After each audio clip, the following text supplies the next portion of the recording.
नमस्कार दोस्तों, मैं हूं आशीष धनगर और आप देख रहे हैं आपका अपना चैनल द अहिल्या दत्तक। साथियों, आप लोगों को याद होगा जब गठबंधन का दौर चल रहा था, तब एक तरफ एनडीए और एक तरफ इंडिया थी। और आज एनडीए गठबंधन से बहुत सारे दल धीरे धीरे अलग होने की तैयारी में जुट गए हैं। हाल ही में उत्तर प्रदेश के एनडीए सहयोगी दलों में इन दिनों भारतीय जनता पार्टी से तमाम सारे दल छिटकते हुए दिख रहे हैं। साथियों, आपको बता दें कि एनडीए के साथ में जो बहुत सारे दल थे, उनमें से आज बहुत सारे दल ऐसे हैं जो दूसरे राज्यों में, यानी कि उत्तर प्रदेश को छोड़ के दूसरे राज्यों में एनडीए को मुसीबत खड़ी करने की तैयारी में जुट चुके हैं। पिछले दिनों योगी सरकार में कैबिनेट मंत्री और सुहेलदेव पार्टी के राष्ट्रीय अध्यक्ष ओम प्रकाश राजभर, इनका नाम तो आपने जरूर सुना होगा। पूर्वांचल में इनका थोड़ा वोट बैंक भी है और ये पिछड़े समाज के कुछ तबके को अपने साथ की रखते और बड़ी जोर की राजनीति भी करते हैं। इसमें कोई दो राय नहीं है। सबसे बड़ी खास बात ये है इनकी, ये सत्ता की ओर बहुत जल्दी भागते हैं। तो इन्होंने भी कहीं ना कहीं एक ऐलान किया था कि महाराष्ट्र और झारखंड से अपने उम्मीदवार को उतारने की तैयारी में ये जुट गए। और ओम प्रकाश राजभर ने जब ये ऐलान कर दिया कि वो झारखंड और महाराष्ट्र में अपने उम्मीदवार उतारने का विचार कर रहे हैं, तो कहीं ना कहीं एक बात साफ हो गई कि ये उत्तर प्रदेश को छोड़ करके बाकी राज्यों में भी गठबंधन चाहते, एनडीए से सीटें चाहते। क्योंकि अक्सर ये पहलू जो हैं वो यही बात कहते हैं कि अब ओम प्रकाश राजभर उत्तर प्रदेश को छोड़ करके भी बाकी राज्यों में भी अब ये चाह रहे हैं कि किसी भी तरह से इनको एनडीए में सीटें मिल सके। हालांकि ये अलग बात है।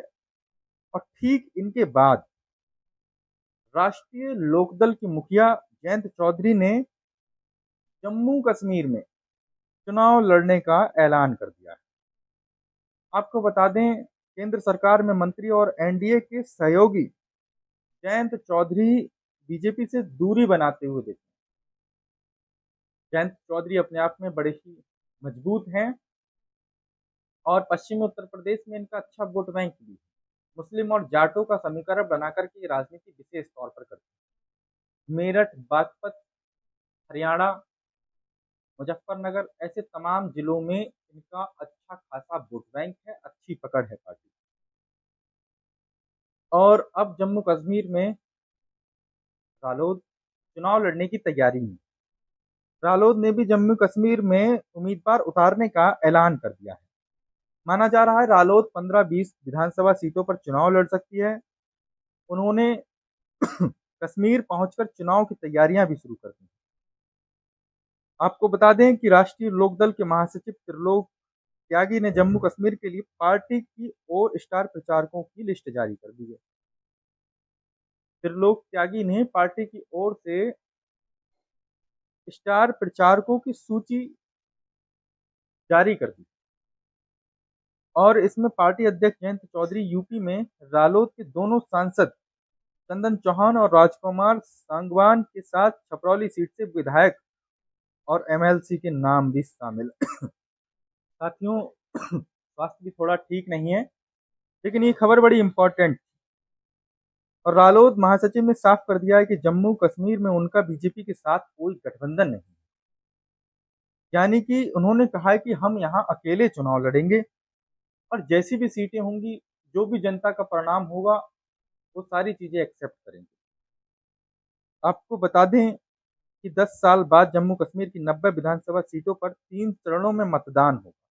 पहले चरण में प्रदेश की 24 विधानसभा सीट पर 18 सितंबर को मतदान होगा। इसी तरह दूसरे चरण जम्मू कश्मीर की 26 विधानसभा सीटों पर 25 सितंबर 2024 को वोटिंग होगी। तीसरे और आखिरी चरण में जम्मू कश्मीर की 40 विधानसभा सीटों पर वोटिंग होनी और चुनाव के नतीजे 8 अक्टूबर को घोषित हो जाए। लेकिन कहीं ना कहीं साथियों, अब देखा जाए तो धीरे धीरे एनडीए के दल जिस तरह से निकल रहे हैं, इससे एक बात तो तय है कि निश्चित तौर पर एनडीए को बहुत सारी जगह, बहुत सारे जिलों में, कई प्रदेशों में निश्चित तौर पर हानि होनी। अब तक तो लाभ होता चला है, लेकिन अब हानि होनी है, बिल्कुल तय है यदि ऐसा ही होता रहा, क्योंकि छोटे-छोटे दलों को मिलाकर के ही तो एनडीए मजबूत हुआ है। अब कहीं न कहीं इस तरह से यदि सारे दल छिटकते चले गए तो निश्चित तौर पर एक बड़ी हानि का सामना एनडीए को करना पड़ सकता है। मोदी जी का नाम कहीं न कहीं अब धीरे-धीरे कमज़ोर होता चला जा रहा है। लेकिन आगे क्या होगा ये देखने वाली बात रहेगी, क्योंकि सियासत और राजनीति में कभी भी कुछ भी हो सकता है। कुछ भी तय नहीं है। आप लोगों को क्या लगता है कमेंट सेक्शन में अपनी राय ज़रूर दीजिएगा। हम फिर मिलेंगे एक नए वीडियो, एक नए टॉपिक के साथ में। तब तक के लिए जय हिंद, जय भारत।